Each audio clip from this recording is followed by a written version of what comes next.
Saludos muy cordiales a todos ustedes. Bienvenidos a Canal 8, este canal tinerfeño para todo el archipiélago, este canal pluralista. Y bienvenidos al programa de Directo al Objetivo, un programa que, como ustedes saben, es de entrevistas a personalidades de nuestra vida política, del mundo de la economía, del mundo de la empresa, de la cultura, etcétera, ¿no? En esta ocasión, pues tenemos que agradecerle el que haya aceptado la invitación, que esté con nosotros, que tengamos una entrevista a don Juan Carlos Alemán, secretario general del Partido Socialista Canario PSOE y diputado autonómico.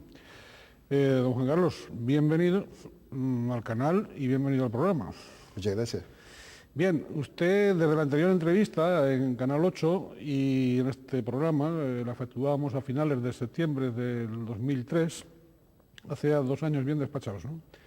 Pues se han producido evidentemente relevantes acontecimientos en la vida de la política tanto española como particularmente canaria. Si le parece, yo empezaría como para abrir boca, preguntándole qué hechos más relevantes son los que destacaría primero de la política del Estado, de la política nacional, de la política española. Yo creo que de la política española, sin lugar a dudas, hay que recordar pues el mayor atentado que se ha producido en Europa, que fue el atentado del 11M en 2004, las elecciones generales del año 2004, que ganó el Partido Socialista, las elecciones europeas, que ganó también el Partido Socialista, el referéndum sobre la Unión Europea, así como grandes titulares, ¿no? En Canarias, yo creo que el titular o el hecho más importante desde el punto de vista político, por supuesto, ¿no? Siempre. En la política ha sido la ruptura del pacto entre Coalición Canaria y el Partido Popular, sin lugar a dudas. Yo creo que también hay que destacar la inclusión de Canarias en la Constitución Europea, que es un hecho políticamente mucho más relevante que la ruptura del pacto entre Coalición Canaria y el PP, que es una cosa coyuntural, porque la Constitución tendrá efectos más positivos y de luego más largos. Una Constitución que evidentemente está hibernada, está ahí. Sí. ¿Usted tiene esperanza de que esa presencia, esa mención expresa de Canarias de un modo tan particularizado en la Constitución Europea se retomará, que será, digamos que tendrá vigor en algún momento cuando esa Constitución vuelva a ¿cómo diría yo? No iba a decir resucitar porque no nació, pero cuando acelerarse quizás. Cuando nazca, realmente. Bueno, yo creo que en la Unión Europea se dice mucho que cada vez que hay una gran crisis se responde con un gran salto, ¿no? Yo estoy convencido que eso va a suceder, pero primero habrá que resolver algunos problemas. Habrá que resolver, pues, qué pasa en Alemania, qué pasa en el núcleo duro de la Unión Europea, cómo el Reino Unido, que en estos momentos preside la Unión Europea, pues adopta al final una política que está entre el apoyo que se le da a la agricultura o la inversión en I+D, que es el gran debate, y después la integración de los países del este, los llamados PECOS, en la Unión Europea, que se está produciendo, se ha producido y se va a producir, ¿no?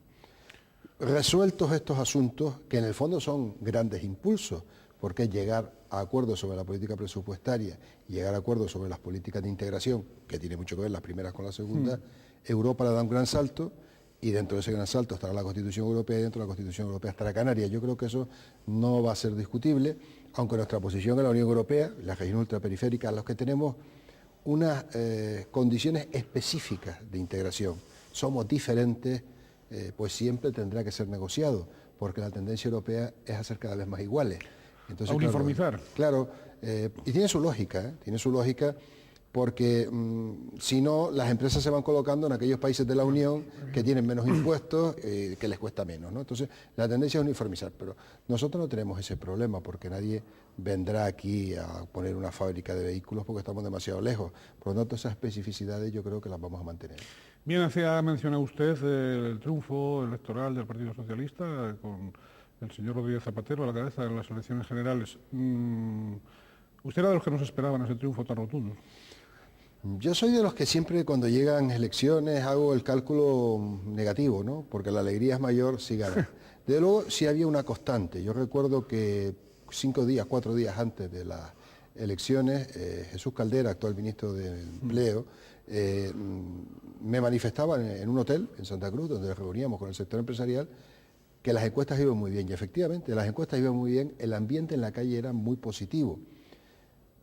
Bueno, al final se ganaron las elecciones, yo creo que nos ayudó mucho la personalidad de Zapatero, ayudó mucho la política de cambio y de renovación que planteaba el Partido Socialista, y ayudó mucho, no nos engañemos, los errores del Partido Popular. Claro. El Partido Popular cometió errores importantes en el último año de gobierno, porque en Moncloa debe haber algún virus que afecta a los presidentes, ¿no? ¿Ah, sí? En general, ¿no? Y terminan tomando decisiones, yo creo que terminan poniéndole inyecciones a los ciudadanos para curarlos de una gripe de las que los ciudadanos no están deseosos de curar. Entonces se empeñan en que los ciudadanos se tienen que curar de algo que no quieren. Bueno, y terminan los ciudadanos diciendo, mire, no me cure usted de esto y por lo tanto váyase a la Moncloa, ¿no? Y esto le pasó al Partido Popular y le pasó también al Partido Socialista. Yo creo que eso es lo que le iba a preguntar. Hay que ser imparcial, ¿no? Eso es lo que le iba a preguntar, que si el virus distinguía en colores o no. No, no. El virus de la gripe aviar no identifica colores, y lo que sí creo es que se puede tener antídoto, ¿no? Y yo creo que uno tiene que estar en un cargo público, en este caso en Moncloa, pero debe siempre hacer las cosas muy en sintonía con lo que quieren los ciudadanos. Y no se puede ir en contra de la voluntad de los ciudadanos. Usted no era de los líderes regionales, perdón, de los líderes socialistas regionales que fuese muy proclive al señor Rodríguez Zapatero, ¿no? Antes de... No, yo no es que fuera proclive, yo voté por Bono, me alegro de haber votado por Bono y nunca me arrepentiré de un voto hecho democráticamente. En aquel momento se hizo el Congreso, Zapatero ganó las elecciones, el secretario general de Canarias y todo el partido en Canarias se puso a disposición de Zapatero, y hoy no hay quien nos toque a Zapatero, porque nosotros tenemos muy claro que los congresos del partido se decide quién es el líder del partido. Nosotros cada uno teníamos una posición, Zapatero ganó el Congreso por 8 votos, yo lo digo abiertamente porque estoy en un partido democrático y yo no voté a Zapatero, yo voté a Bono, sigo teniendo con Bono una extraordinaria amistad y una buena relación, pero el secretario general del partido es Zapatero, y evidentemente el Congreso acertó. Y nos equivocamos algunos. ¿Por qué? Porque bueno, Zapatero ha demostrado ser pues un líder capaz de aglutinar al Partido Socialista, etcétera, etcétera. Oiga, ¿y goza el gobierno del señor Rodríguez Zapatero de la suficiente estabilidad, digo, en estos momentos en que está de nuevo flanqueado por una serie de problemas externos, digamos, e internos españoles bastante graves, claro? Bueno, yo creo que el gobierno es muy estable, ¿no? No hay noticias en los medios de comunicación ni debates sobre pérdida de votaciones del gobierno importante en las Cortes. Por lo tanto, el gobierno es estable. Otra cosa es que el gobierno tenga enfrente a un adversario, que es el Partido Popular, que vive al borde del ataque de nervios. Pero esa no es la situación en la calle. Uno cuando va por la calle no ve a los ciudadanos asustados y preocupados tirándose por el suelo, ¿no? De que se vaya a romper España, de que ETA vaya a tomar la Moncloa, de que el Banco de España pues vaya a producir quiebra. ¿La realidad cuál es? La realidad es que tenemos un gobierno con unos apoyos parlamentarios, que crecemos, el país que más crece de la Unión Europea es España, que el empleo que se crea en la Unión Europea, la mitad del empleo se crea en España, que la bolsa sube como nunca en este país, que se crea riqueza, que la seguridad social está más saneada que nunca con aportaciones importantes, y además se distribuye mejor que como se distribuía en la época del Partido Popular. Esa es la realidad de la calle. La realidad del Partido Popular es pues el ataque de nervios, el tremundismo, el tremendismo político, el estar siempre pues en una tensión que yo creo que es preocupante, porque yo creo que la oposición, por lo menos la que nosotros hacemos, debe presentar alternativas, debe darle salida a las cosas. Lo que no puede es dar la impresión que no es buena para el país, que es la que están dando. Bien, usted no está en este caso en la oposición, pero sí pues tiene esa relevancia dentro del Partido Socialista en Canarias y por ende en el conjunto español. ¿Qué salidas le ve usted a cada uno de estos conflictos, vamos a decirlo así? Conflictos que en este momento están sobre el tapete, están sobre la realidad y también pesan sobre la ciudadanía. Bien, la avalancha de esa inmigración irregular, aparte de Ceuta, Melilla, nuestras pateras, ¿qué salida, aparte de esa conexión con la Unión Europea, tardía por parte de la Unión Europea? Sí, es que la Unión Europea no tiene un sentimiento de inmigración todavía, ¿no? Lo está teniendo, pero con los países que se ha incorporado, ¿no? Entonces ahora lo empieza a tener. Pero yo que he tenido la oportunidad de estar allí en Bruselas en varias ocasiones, en la Unión Europea todavía no se percibe como un problema. Por lo tanto, la ayuda de la Unión Europea será en cuanto que empiece a ser problema para todos. Yo creo que el problema de migración no tiene una solución. En primer lugar, yo creo que no se debe usar como política electoral porque a cualquier gobierno le llegará una patera. Por cierto, perdone que le interrumpa. La posición del Partido Popular en el sentido de que la regularización efectuada por el gobierno del señor Rodríguez Zapatero pues ha favorecido la avalancha actual y ha incrementado los flujos migratorios, ¿responde a la verdad o no? Pero mire, vamos a ver, yo creo que esa es una buena pregunta y se la contesto. Mire, el Partido Socialista se encontró con 1 millón de personas que estaban en España y que llegaron en tiempo del señor Aznar. Por lo tanto, si hubo efecto llamada, se produjo en aquel momento. Antes. Claro, porque ya habían 1 millón de personas. Pero ese 1 millón de personas, ecuatorianos, colombianos, guineanos, marroquíes, de todo tipo de países que estaban en España, usaban los colegios, usaban la seguridad social, usaban los servicios públicos, pero estaban en la clandestinidad y no cotizaban a la seguridad social. ¿Y qué es lo que ha hecho el gobierno de Zapatero? Lo que cualquier gobierno con 2 dedos de frente, se acaba de hacer en Italia ahora, se hace. Y es coger a los que podían ser regularizados y decir, oiga, ustedes producen un gasto, pero ahora también van a producir un ingreso. Van a tener que cotizar a la seguridad social, van a tener que estar regularizados, van a tener derechos que ya tenían, pero también deberes. Pero nos encontramos con ese problema. Nos encontramos con ese problema que creó el Partido Popular. Hoy estamos aplicando la ley de extranjería. ¿Y quién hizo la ley de extranjería y las 3 reformas de la ley de extranjería? El Partido Popular, que estuvo 8 años en el gobierno. Por lo tanto, cuando yo oigo a dirigentes del Partido Popular decir, hay que mandar la Armada, hay que hacer esto, hay que hacer lo otro, y yo me pregunto, ¿y por qué no lo hicieron? Porque no es tan fácil.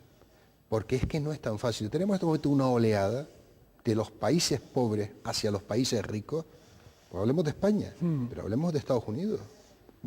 Cualquiera de nosotros que haya estado en Estados Unidos ve las rejas o las alambradas. Yo no quiero dar ideas, pero ahora hacen túneles para pasar de México a Estados Unidos. Se pasan por debajo de las alambradas. ¿Por qué? Porque los países pobres de América Latina exportan emigrantes a Estados Unidos. Y eso no se puede solventar si no es desarrollando los países pobres. Pero quiero que le diga algo, cuando desarrollemos los países pobres, exportarán graduados medios. Y estamos en un mundo en el cual el flujo migratorio va a ser permanente, porque la patera es el método más rudimentario, pero la mayoría de la inmigración está llegando por los puertos y los aeropuertos, y cada vez el flujo entre países, la conexión entre países, la globalización de las personas, cada vez va a ser mayor. Por lo tanto, solución desde el punto de vista que no vengan, no hay. Solución desde el punto de vista de que el que entre ilegalmente debe ser devuelto, la hay y se pone en marcha. Y solución desde el punto de vista de desarrollar esos países para que tengan derechos económicos y políticos, porque hay también muchos que huyen por la guerra y por el hambre que producen eso sí se puede afrontar. Y es lo que tiene que afrontar el mundo desarrollado. Lo que no se puede decir, y termino, es que de Marruecos no puede venir nadie, y además algunos dicen, y tampoco puede vender el tomate. Y entonces, bueno, ¿qué hace? Que se comen unos a otros allí dentro, ¿no? Sí, es decir, es que son interpretaciones de la solidaridad un poco, sí, un poco fuerte, un poco kafkianas, ¿no? Es decir, por cierto, la actitud de Marruecos ha variado con respecto a las relaciones españolas, siempre dentro de lo que la mentalidad marroquí, la diplomacia marroquí, etcétera, etcétera, dentro de sus, porque nosotros hablamos de peculiaridades canarias, pero las especificidades marroquíes también son para echarle de comer aparte, ¿no? No sé si compartirá conmigo esa opinión. La colaboración de Marruecos es mejorable. Es mejorable. Es mejorable. Marruecos tiene un gravísimo problema porque es receptor de inmigración. Todos los países de África pues terminan en Marruecos para intentar entrar en Europa. Tiene una frontera enorme, no tiene medios para protegerla. Y, hombre, cierta facilidad en la salida pues les alivia el problema, ¿no? Por lo tanto, Marruecos es uno de los países que debe ser ayudado a desarrollarse, porque si a nosotros se nos llena la casa y no tenemos dónde acostar a la gente porque no nos quedan habitaciones, si alguien vemos que se escapa por la ventana hacia la casa de al lado, no le vamos a poner mucho reparo, ¿no? No le vamos a poner mucho reparo, pero que tienen un problema. Entonces, toda Europa, esto no es un problema español, la Unión Europea tiene que tener conciencia, que empieza a tenerla, de que la frontera de la Unión Europea es España con África. Y por lo tanto, no es el gobierno español solo el que tiene que ayudar. Tiene que ayudar también la Unión Europea, porque al final la inmigración llega a España, pero sigue, ¿eh?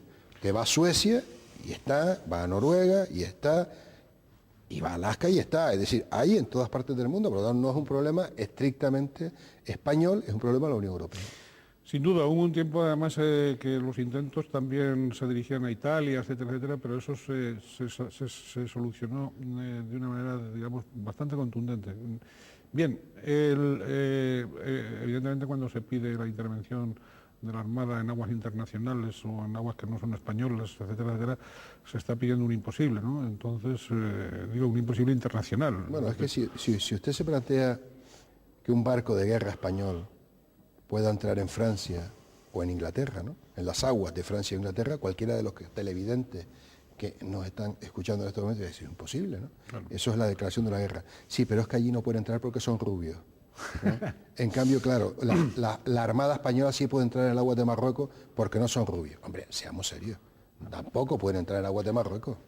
Bien, estamos hablando de salidas. Ha abordado usted esta salida difícil, siempre solidaria y con el apoyo de la Unión Europea, de la inmigración irregular.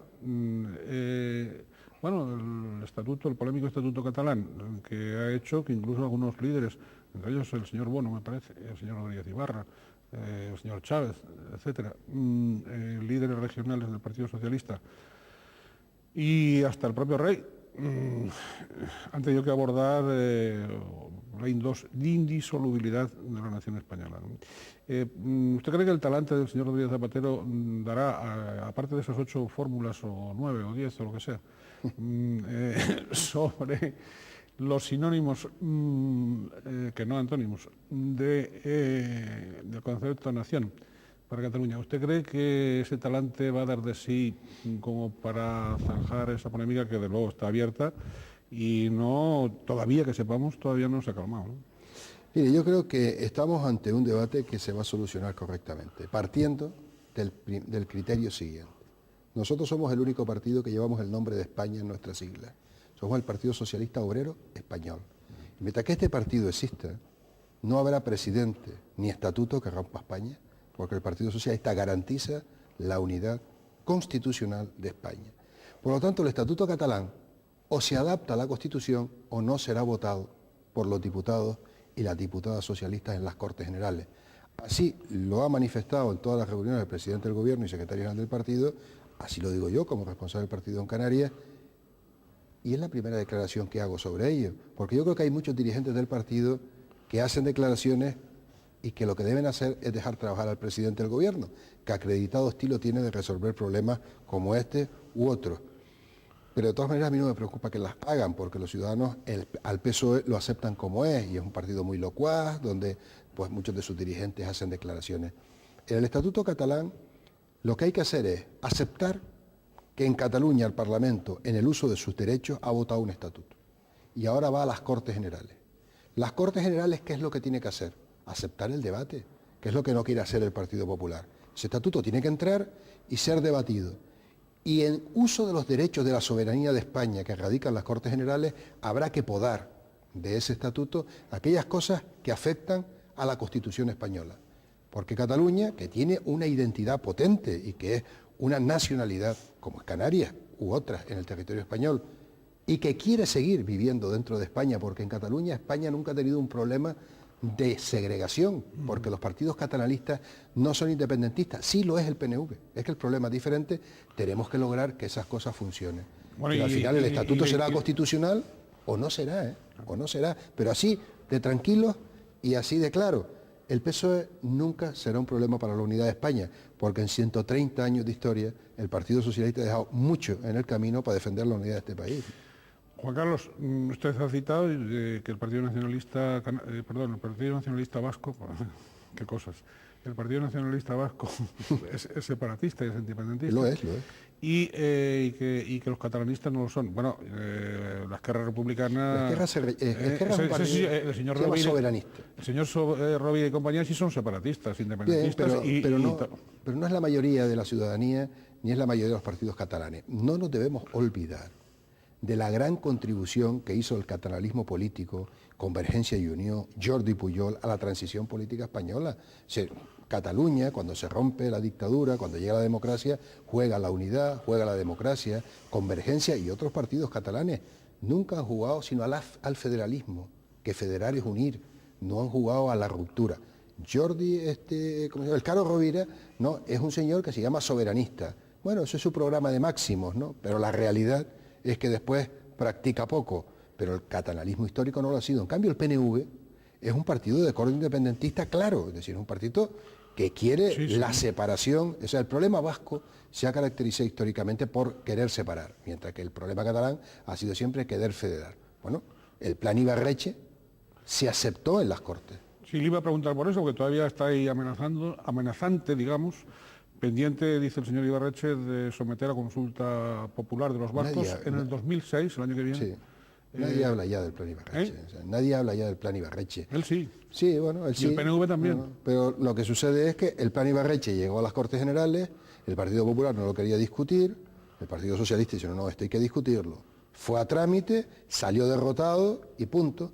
Y el señor presidente, el Lehendakari vasco, sabe perfectamente que no tiene mayoría en el País Vasco, sabe perfectamente que en la situación de minoría en la que está en el Parlamento Vasco, bueno, y otra cosa es, pues, los cantos o los discursos que se puedan hacer, pero el plan Ibarretxe no sale. Pero aún más, el País Vasco siempre será España, porque para que el País Vasco pueda separarse de España, tendría que decidirlo no los vascos, tendríamos que decidirlo todos los españoles. Y tengo la impresión que va a ser que no. Tengo la impresión de que los españoles no van a votar en un referéndum, si se produjera, que no se va a producir, que el País Vasco se pueda separar de España.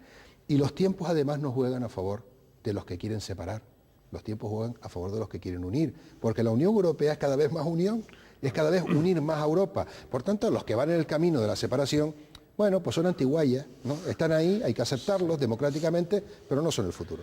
Sí, los nacionalismos de ese corte son, digamos, tienen su momento, como todos saben, en el siglo XIX, y bueno, pero no parece que en el siglo XXI ese reduccionismo... Eso, por ejemplo, no sucede con el nacionalismo canario. Están más preocupados Coalición Canaria que nosotros del Estatuto Catalán. Y yo siempre he dicho que es normal, porque los señores de Coalición Canaria son gente de derecha seria de toda la vida, son gente de orden, ¿no? Perdón, la derecha siempre estamos preocupados de esas cosas. Muy bien. Bueno, oiga una cosa, ahora hablaremos de esos acuerdos y de esas cuestiones que ustedes bajo su dirección, don Juan Carlos, se tienen con esa derecha que usted califica de derecha del nacionalismo canario. Pero antes, yo que sí tenía una curiosidad y era preguntarle, ¿a qué cree usted que obedece ese clima tan crispado del juego político en España? Yo pienso que antes ha citado usted la contribución del catalanismo a la restauración democrática. Yo ahí, antes que el señor Pujol, si me lo permite, citaría al señor Tarradellas. Evidente. Que fue el verdadero, que tenía mentalidad de estadista, y que tenía, evidentemente, y que después ya el señor Pujol, digamos, pues fue un alumno, no sé si más o menos aventajado del señor Tarradellas, pero el verdadero patriarca de ese nacionalismo catalán fue el señor Tarradellas. Bien, pero volviendo a... ¿Por qué esa crispación? Es decir, ¿por qué no se dedican los partidos políticos, el gobierno, la oposición, a trabajar y a dejarse de dimes y diretes que además a la ciudadanía, en general, por lo que se percibe en la calle, le trae al pairo? Es decir, es más, le molesta, le repugna, incluso el que se estén tirando los trastos a la cabeza continuamente. Pues mire, si usted recuerda la etapa en que José Luis Rodríguez Zapatero fue líder de la oposición, usted recordará que nosotros propusimos el pacto por la justicia y contra el terrorismo. Propusimos un pacto contra la inmigración. Firmamos acuerdos sobre la seguridad social. Propusimos varios pactos al gobierno de Aznar. Y el Partido Socialista no practicaba una política de crispación, practicaba una política de oposición razonable, con propuestas. Decíamos que no, a lo que queríamos decir que no, pero no había esa crispación. El Partido Popular, cuando pierde las elecciones, se enfada. Y se enfada con el Partido Socialista y con los españoles. Y con las españolas también, ¿no? Entonces, claro, y está enfadado permanentemente y no se da cuenta que para volver a ganar las elecciones, lo primero que tiene que hacer es no enfadarse con los que votan, sino que lo primero que hay que hacer es reconocer que en algo nos habremos equivocado, cambiar el chip para tratar de ganar las elecciones. Entonces está haciendo una política que usted la ha definido muy bien, una política que molesta a los ciudadanos, pero que en cambio contenta, como diría Bono, a los suyos. Eso lo dice Bono, pero los del PSOE, ¿no? Sí, a las clases. Claro, y entonces ¿eso qué hace? Que el Partido Popular mantenga un núcleo duro de votantes y de dirigentes muy cohesionados que sirve para mantenerse pero no sirve para ganar. Porque a los ciudadanos les interesan que les resuelvan los problemas y no les interesa ese permanente no en el que se ha situado el Partido Popular. Porque, hombre, algo hará bien el gobierno y algo hará mal. Y cuando se dice que todo es bueno o todo es malo, el que lo dice no dice la verdad. Eso lo aprendí yo mucho cuando hablaban de la Unión Soviética. Y los comunistas de la época les preguntaba a uno en la universidad, y en la Unión Soviética todo estaba bien. Paraíso. Y yo decía, algo tiene que haber de error, porque nunca, ni en mi casa, que yo a mi madre la quiero mucho y a mi padre, no todo es perfecto, claro, ¿no? Entonces algo falla. Y además de humanos es el errar y de inteligentes el rectificar. Bien, dentro de la humanidad, evidentemente. Bueno, cronológicamente, vamos a ver, el Partido Socialista con el señor Zapatero al frente, Rodríguez Zapatero al frente, gana las elecciones generales. Y vamos a ver los nexos con Canarias, ¿no? Con la política canaria. Ahora ya entramos. Cronológicamente, primero fue, yo no sé si se le llamó pacto de legislatura o algo de eso, entre el Partido Socialista y Coalición Canaria, o acuerdo, por supuesto, previas, yo diría, donaciones para constituir el grupo en el Congreso de los Diputados. Donaciones que han continuado después porque la interpretación reglamentaria de un grupo de 3 que se fracciona en 2 grupos y que sigue siendo grupo, ahora con la denominación Coalición Canaria NC, Nueva Canarias, digamos, es otra donación por parte del Partido Socialista. Yo no sé si usted la reconocerá o no, esa donación. Sí, ha seguido la donación. Bien, primero va ese dato de acuerdo de legislatura.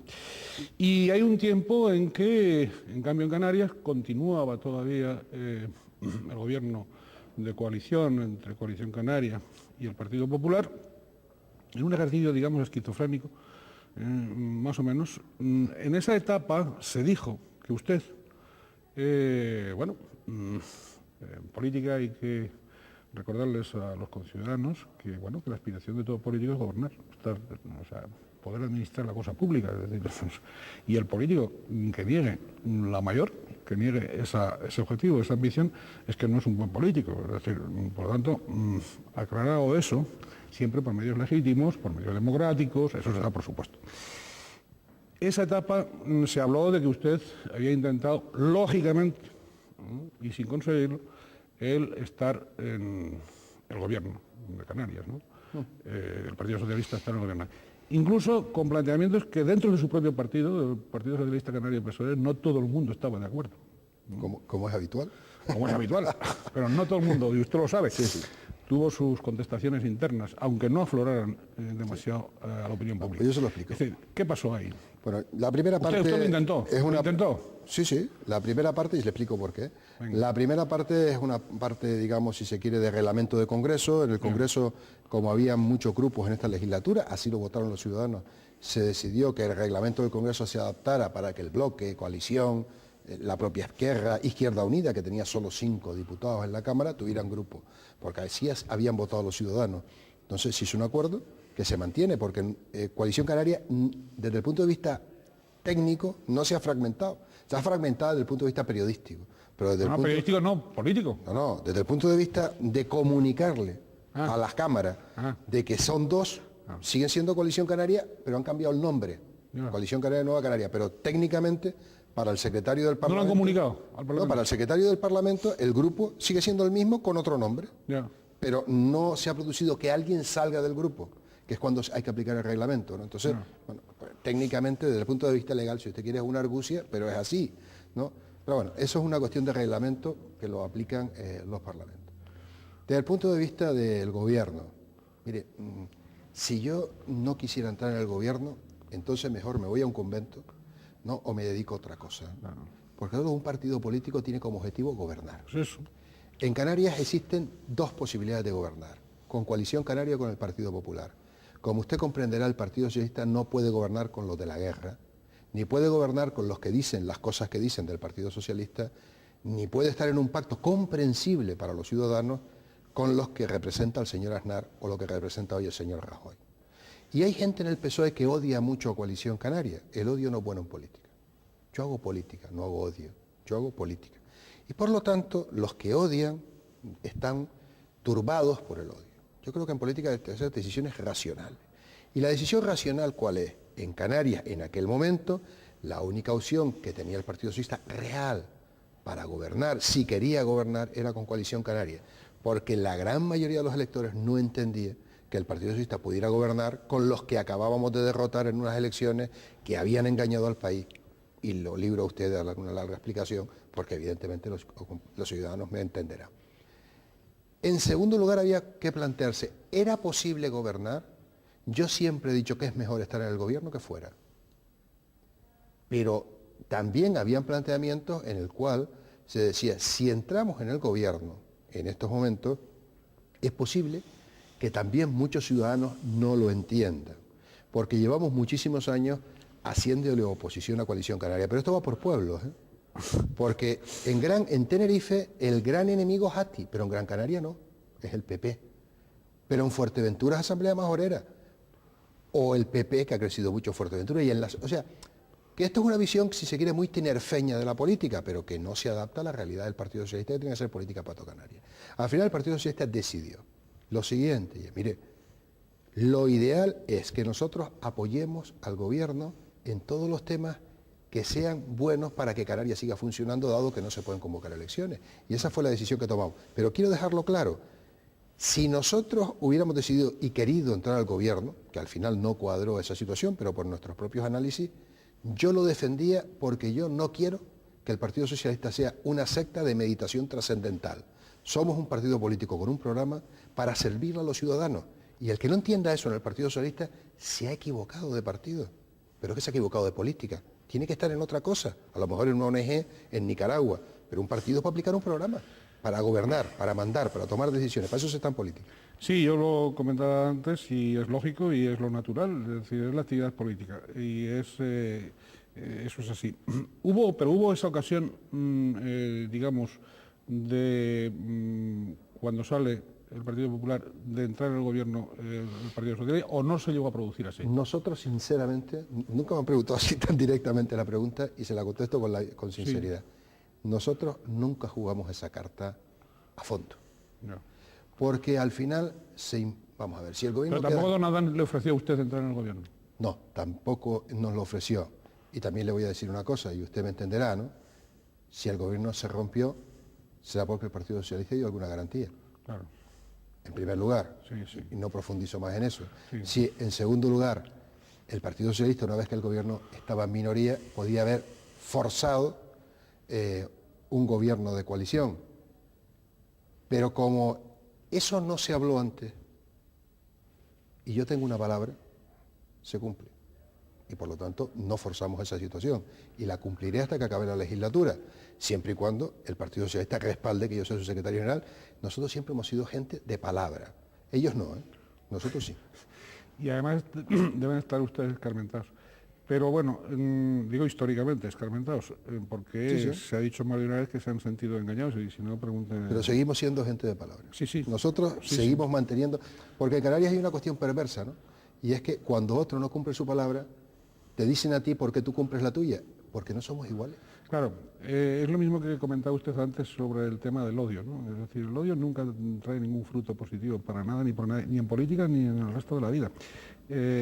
Y debe ser muy triste eso de odiar, ¿no? Es decir, aparte de es un pésimo consejero para todo. Pero se debe vivir muy mal odiando, ¿no? Es decir, la verdad es esa. Bien, porque la vida evidentemente ofrece otras posibilidades mucho más acederas, creativas, que no las negativas del odio. Bien, vamos en ese punto, y entonces no se elabora o no se elabora por escrito, no se elabora ni se firma ese acuerdo. Es decir, es mucho más sencillo, ¿no? Y es un asunto verbal, pero ¿sobre qué puntos concretos? Mire, esto es mucho más sencillo. El gobierno se rompe, el Partido Socialista decide tomar una decisión responsable. Nosotros podríamos haber tomado dos tipos de decisiones. Y mire, el gobierno está en minoría, vamos a por ustedes y bloqueamos Canarias. Bloqueamos Canarias porque aquí no se aprueba un presupuesto, aquí no se puede ir a negociar a la Unión Europea, vaya, aquí tienen que cerrar los hospitales, tienen que cerrar los colegios, exagero un poco, y Canarias pone un cartel que dice cerrado por obras hasta el año 2007, porque es que además la ley no permite hacer elecciones. Claro, sí, sí. ¿Y quién pagaría eso? La pagaría el Partido Socialista, ¿eh? Porque al final los ciudadanos, los medios de comunicación mirarían para el Partido Socialista y dicen, oye, ¿y ustedes permiten esta situación? En 15 días tendríamos nosotros una presión tremenda, responsables nosotros. Nosotros optamos por la posición de decir, mire, vamos a apoyar al gobierno en grandes temas claves para Canarias. ¿Cuáles son? Los temas ligados con la Unión Europea. Los temas ligados a la Unión Europea y al Reino de España que tienen que ver con nuestro acervo, con nuestras tradiciones económicas y fiscales. REF, toda la negociación derivada de REF y tal. Los temas claves ligados a nuestra agricultura, tomate, plátano, flores y esquejes, que son asuntos claves en nuestra economía. Los temas ligados a los convenios de infraestructura, porque el Partido Socialista los llevaba en el programa. Y los asuntos ligados al funcionamiento normal de la Administración, le hace presupuesto, que es la ley básica, que son determinantes para que el gobierno pues que da a cumplir su compromiso, vaya a pagarle a los profesores, pagarle a los médicos, vaya, que funcione Canarias. Eso es el bloque de acuerdos verbales, y digo verbales, a los que el presidente del gobierno y yo mismo hemos llegado sin firmar ningún papel y dándonos una palabra mutua. Y yo creo en la palabra del presidente del gobierno, con cuya relación es magnífica a nivel personal y a nivel político. No podría decir lo mismo de su gobierno, que funcionan muy por libre, ¿no? Y entonces no hay un papel, si no hay una palabra dada y un cruce de manos, como hacíamos en Canarias hace mucho tiempo. Y esos son los acuerdos. Ahora, ¿hay más temas sobre la mesa que puedan salir? Hombre, si sale algún tema sobre la mesa. Han puesto sobre la mesa la policía autonómica. No está en el acuerdo, pero estamos dispuestos a discutirla, nosotros y otros partidos. ¿El estatuto tampoco estaba? No, el estatuto no está en el acuerdo, pero no tiene por qué estar porque el que lanza la idea de la reforma del estatuto es Zapatero cuando gana las elecciones, la lleva en el programa electoral. Por lo tanto, somos los socialistas los que hemos impulsado la reforma de los estatutos. Y por lo tanto no está en el acuerdo, pero hay una coincidencia en la necesidad de reformarlo. Otra cosa es que lleve a buen puerto y otra cosa es que estemos de acuerdo al final. Ahora iremos por ahí, para que nos haga un análisis sobre lo ocurrido con el estatuto o lo que puede ocurrir con el Estatuto de Canarias, ya no con el Estatuto catalán. Yo voy a preguntar, y seguro que usted me contesta con la sinceridad que acostumbra, ¿no? ¿Usted se entiende mejor, se fía más de don Adán Martín que de don Paulino Rivero, de los dos por igual o de ninguno de los dos? Mire, vamos a ver, yo tengo una buena relación con ambos. Yo tengo que decir que Paulino Rivero y yo, en las veces que nos hemos visto, que son muchas, a lo largo de nuestra vida política, nos hemos dicho las cosas con claridad. Ni yo he engañado nunca a don Paulino Rivero, ni don Paulino Rivero me ha engañado nunca a mí. Por lo tanto, ni don Adán Martín tampoco. Porque yo diferencio el adversario político del deterioro del adversario. Yo quiero derrotar a Coalición Canaria en las urnas, y no quiero destruirla. Ni quiero decir de ellos lo que no son. Por lo tanto, don Adán Martín y don Paulino Rivero a mí no me han engañado nunca, ni yo a ellos. Cada uno ha marcado su posición. A lo mejor mi papel como dirigente de otro partido sería mancharlos, deteriorarlos, decir falsedades sobre ellos. Yo no funciono así. A mí no me han engañado, conmigo se han comportado caballerosamente, nos conocemos hace muchísimos años y durante muchísimos años no hemos coincidido. Y durante muchísimos años yo les he dicho unas cosas y ellos me han dicho otras. Y no hemos coincidido. Ahora estamos en un periodo de mayor coincidencia, que no acuerdo total, pero sí de mayor coincidencia, pero cuando no la hemos tenido no puedo decir falsedades.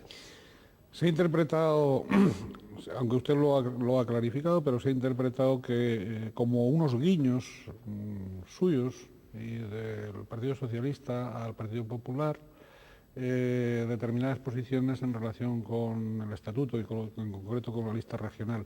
¿Eso es así o se lo voy a preguntar de otra forma? No, sí. Complementaria. Está bien preguntado. En los meses transcurridos de ese acuerdo verbal entre usted y don Adán Martín, aunque no haya habido engaños ni de parte y parte, ¿ha notado usted que en determinadas cuestiones las cosas habladas no se han cumplido con la exactitud que acordaron? No, de hecho, son dos temas diferentes. Yo creo que hay posiciones en el Partido Socialista a las que el Partido Popular se ha acercado. El Partido Socialista siempre ha defendido, desde que éramos chiquititos, ¿no?, la lista regional para Canarias como fórmula de afrontar las elecciones. El Partido Popular acepta eso. Por lo tanto, hay una mayoría en el Parlamento favorable a la lista regional. ¿He ido yo a buscar ese acuerdo? No, pero tampoco me espanta que el Partido Popular, que es un partido democrático, que ha sido elegido por los ciudadanos, que no me gusta un pelo, que haré lo posible para que no gobierne este país nunca, ¿no?, pero lo deciden eso al final los ciudadanos, coincide conmigo, no pasa nada. En Alemania van a gobernar juntos el Partido Socialista y el Partido Socialdemócrata y los socialcristianos, ¿no? ¿Quién lo iba a decir, por cierto? Sí, ¿quién lo iba a decir, no? Pero eso pasa mucho en algunos países europeos. Pero hay una coincidencia, no hay un acuerdo, no hay un pacto, hay una coincidencia. Bueno, Coalición Canaria. Mire, con Coalición Canaria las cosas van funcionando, pero hay una trayectoria de gobierno que ha marcado un estilo durante 12 años. Durante 12 años Coalición Canaria hizo lo que le dio la gana y al Partido Popular le salió una hernia, ¿no?, en la espina dorsal de inclinarse para decir sí señor. Y el Partido Socialista no quiere que le salga una hernia, porque prefiere que le partan la columna, pero no se va a inclinar. Y claro, ellos están acostumbrados a hacer lo que quieren y el otro partido que estaba en el gobierno les decía que sí a todo. Nosotros, primero, que no estamos en el gobierno. Segundo, que no tenemos ningún gobierno en minoría, que lo tienen ellos. Y me gustaría que los consejeros actuaran como el presidente del gobierno, que es una persona con la que se puede hablar y se puede llegar a acuerdo.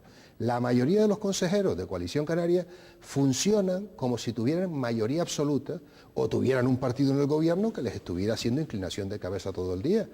Y si eso no se soluciona, yo no digo que haya hoy problemas, pero los va a haber, porque el Partido Socialista esté dispuesto a votar lo que entienda, comprenda y comparta. Lo que no entienda, ni comprenda, ni comparta, votará que no. Por lo tanto, yo los quiero ayudar para que Canarias funcione, pero si no se dejan ayudar, yo milagros no hago. Bien, está expresándose pues con su claridad habitual. Yo diría que con un puntito más de claridad, don Juan Carlos Alemán. Lo cual quiere decir que, y además acaba de pronunciarse muy directamente ha dicho la mayoría de las consejerías. He querido entender. Sí. La mayoría de las consejerías. Así que tomen nota la mayoría de las consejerías de que no están gobernando con mayoría absoluta. Entonces, que no están gobernando con mayoría absoluta. Pero es que si tuvieran mayoría absoluta, usted me lo va a permitir, yo siempre he pensado que cuando alguien tiene mayoría absoluta, que no es el caso, debe gobernar como si no la tuviera. Porque el diálogo es esencial en política, hablar. Yo canso a los compañeros del partido. Es que tú al final nos mareas y nos convences. Pero si estoy hasta las 5 de la mañana para tratar de convencerlos, los convenzo a las 5 de la mañana o me convencen a mí. Porque también es posible y sucede en muchas ocasiones. Lo mismo tiene que hacer el gobierno, dialogar, hablar, ganarse la confianza del que está en predisposición de ayudar a Canarias, pero no porque sí, sino después de que nos den una explicación. Evidente, es decir, mire, hay una percepción entre la ciudadanía, yo diría que eso es un apunte periodístico, puede estar equivocado, y si estoy equivocado me lo dice y ya está, no pasa nada. Usted comprende la confusión y listo, pero me lo dice, por favor. Entonces, hay una percepción entre la ciudadanía de que Coalición Canaria no está muy armonizada en lo que es gobierno, lo que es, y concretamente en Tenerife, lo que es gobierno, lo que es cabildo, lo que son algunos ayuntamientos gobernados por Coalición Canaria, con el apoyo del PP, por cierto.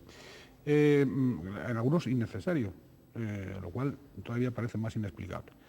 Digo, desde el punto de vista cívico, claro.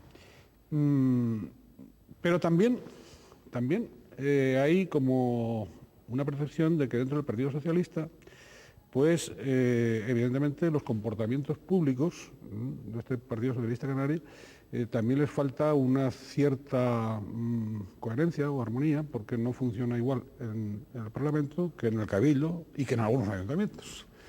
¿Qué ocurre con esa disociación? ¿Eso es bueno para la gobernabilidad de ayuntamientos, isla, archipiélago?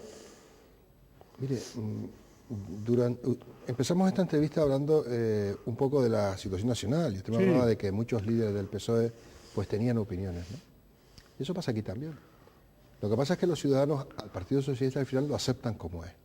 Nosotros tenemos 130 años de historia y somos un partido donde la gente expresa sus opiniones, vive en el mismo partido, vota al final lo mismo, pero no todos expresan la misma opinión. Y además nos equivocamos a veces, ¿no? El único que no se equivoca es el PP, ¿no? Pero nosotros nos equivocamos, somos seres humanos, solemos ir al baño de vez en cuando, es decir, somos gente normal. Y eso sucede en los partidos normales, que son grandes partidos, y es que a veces hay opiniones diferentes. Por lo tanto, yo eso se lo acepto, es así. Los ciudadanos nos entienden que somos así y además nos votan así. Eso forma. A mí me gustaría, a veces, cuando yo sueño en un partido ideal, me gustaría no ser como el PP, porque a mí me gusta equivocarme, porque después da mucho gusto corregir, pero me gustaría que todos pensáramos lo mismo. Pero es imposible en el partido, ¿no? Es imposible porque tenemos matices, formas de ver las cosas, pero al final eso hace al PSOE un partido muy entretenido, ¿no? Lo vivimos bien. No, yo no le he visto, Dios me libre, a que usted ejerza un estalinismo digno de mejor causa. No me dejaría. No, por supuesto que no. Es decir, en ningún partido democrático se permiten ese tipo de cosas. Lo que pasa es que usted es muy hábil y me ha salido por otro conducto, ¿no?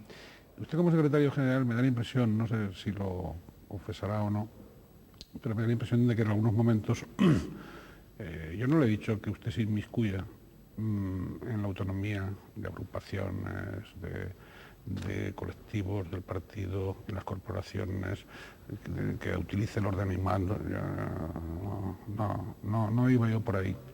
Iba por la línea de su talante de diálogo, de que a veces da la impresión, no que usted no dialogue, sino de que hay otros interlocutores dentro de su propio partido que se prestan menos al diálogo, voy a decirlo así.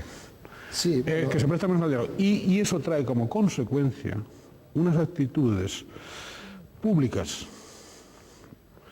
muy diferentes, y eso puede despistar después, y puede despistar, lo digo porque puede despistar al electorado de aquí al 2007 y en el momento de las urnas del 2007.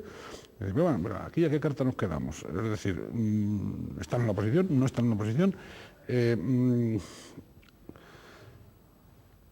Ahí falta armonía o no de actuaciones. Que depende, ¿no?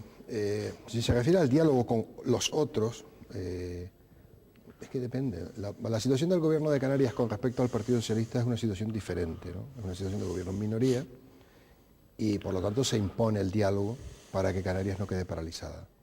Pero la situación de, por ejemplo, el Cabildo de Tenerife es una situación de mayoría absoluta frente a un partido que es el Partido Socialista, que ejerce una oposición sin lugar a dudas responsable, pero donde el gobierno en este caso está en la teoría de que el que tiene mayoría absoluta no tiene por qué dialogar. Y eso es un error, porque se puede y se debe tener mayoría absoluta si los ciudadanos se la dan, pero hay que dialogar. Por lo tanto, el Partido Socialista está en una situación muy diferente.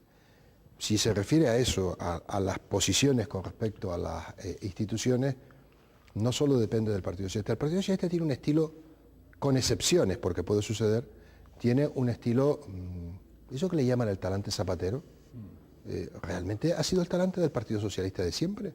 Siempre nosotros hemos mantenido un estilo cordial de hacer las cosas. Si alguien espera del Partido Socialista la bronca, nunca lo hemos hecho. No lo hemos hecho, nos plantamos cuando no tenemos que plantar, pero no es nuestro estilo. Yo creo que eso depende también mucho del gobierno. Y claro, cuando el Partido Socialista en algunos municipios, en Tenerife o en Canarias, se ve sometido a una especie de persecución, pues el Partido Socialista reacciona de una manera con respecto a aquel que gobierna de una manera prepotente y omnímoda. Pero bueno, no es que cambie el Partido Socialista, cambian las condiciones en las que se mueven, ¿no? Pero por norma, el Partido Socialista es un partido dialogante, que entiende a la oposición como ayudar al que él gobierna planteándole alternativas. Y no entendemos la oposición como fastidiar al que gobierna. Dice, bueno, vamos a ver si fastidiamos al que gobierna para que la gente lo pase mal y así nos votan a nosotros. Eso me parece que es un mal esquema, ¿no? Presupuestos. Usted ha declarado no hace mucho que una de las exigencias para que el Partido Socialista apoye en el Parlamento los presupuestos del 2006 presupuestos autonómicos, claro. El presupuesto autonómico de 2006, una de las exigencias, me parece que estaba relacionado con la gratuidad de los libros escolares o algo de eso, ¿no? Sí. ¿Hay alguna otra condición que usted pone? Bueno, mire, la primera condición que nosotros ponemos es que usted me puede hacer una pregunta en cualquier momento, ¿no? De si votamos los presupuestos y yo le puedo explicar por qué. Porque yo, si usted me pregunta hoy si vamos a votar los presupuestos, si lo vamos a votar que sí, yo no podría decirle a usted que los vamos a votar porque yo no tengo ninguna razón para votarlos. Porque hasta la fecha de hoy el gobierno no nos ha suministrado la información necesaria para que el Partido Socialista tenga un criterio favorable. Parto de la base de que quiero dar estabilidad, parto de la base de que quiero ayudar, pero no tengo ninguna razón para yo decir que voy a votar que sí al presupuesto, todo lo contrario.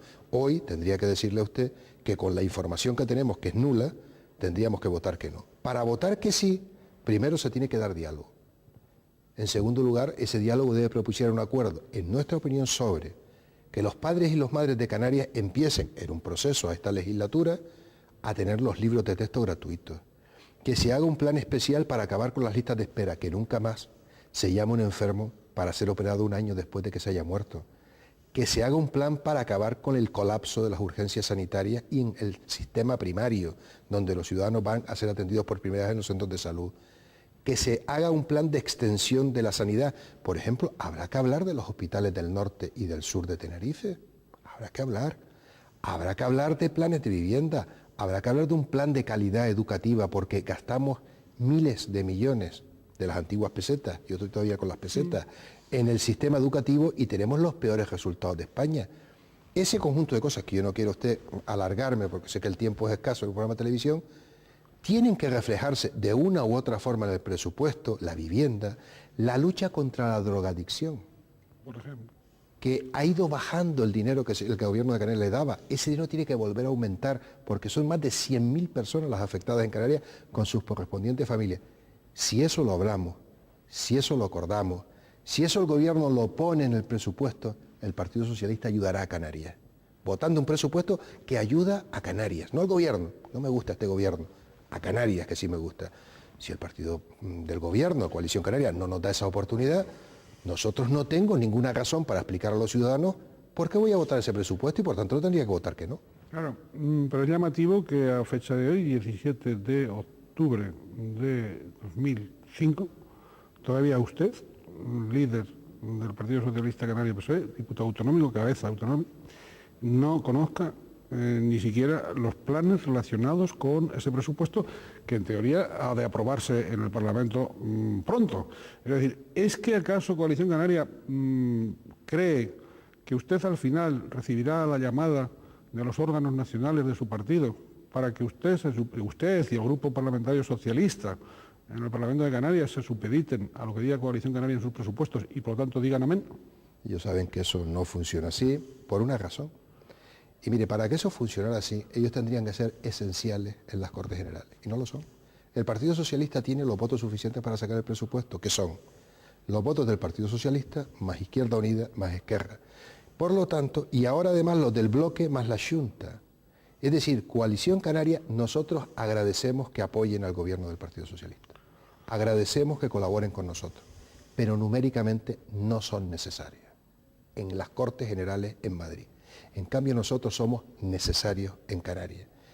Y yo quiero decirle con claridad que a mí nunca, en los 9 años que llevo de secretario general regional, me ha llamado el secretario general del Partido Socialista en ninguna ocasión. Miento, en una ocasión, hace mucho tiempo, el actual presidente, no era presidente, para pedirme una cuestión.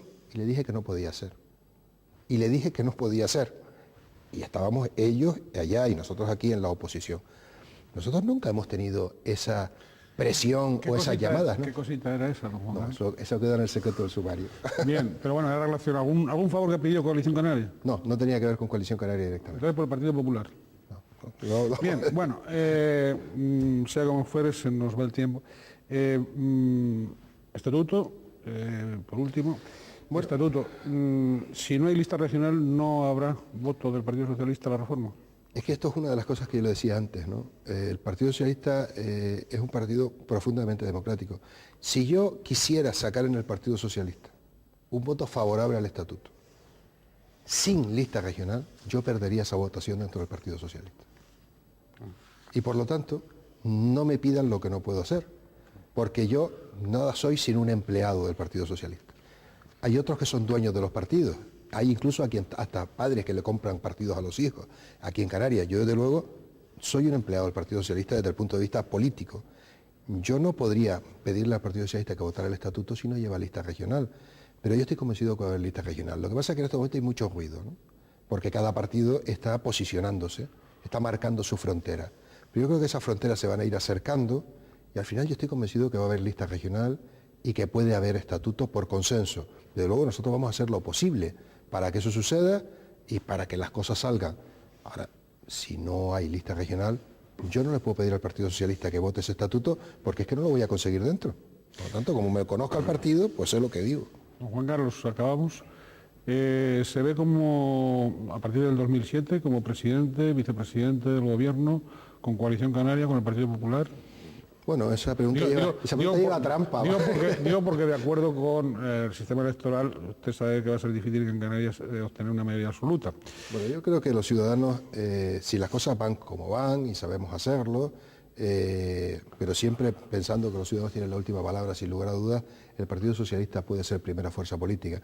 Si el Partido Socialista es primera fuerza política, sin lugar a dudas, la presidencia del Gobierno le corresponde al candidato que decidan en primarias los militantes socialistas. ¿Usted se va a presentar? Si hay primarias, yo estaré en ellas encantado de participar y que los militantes lo voten.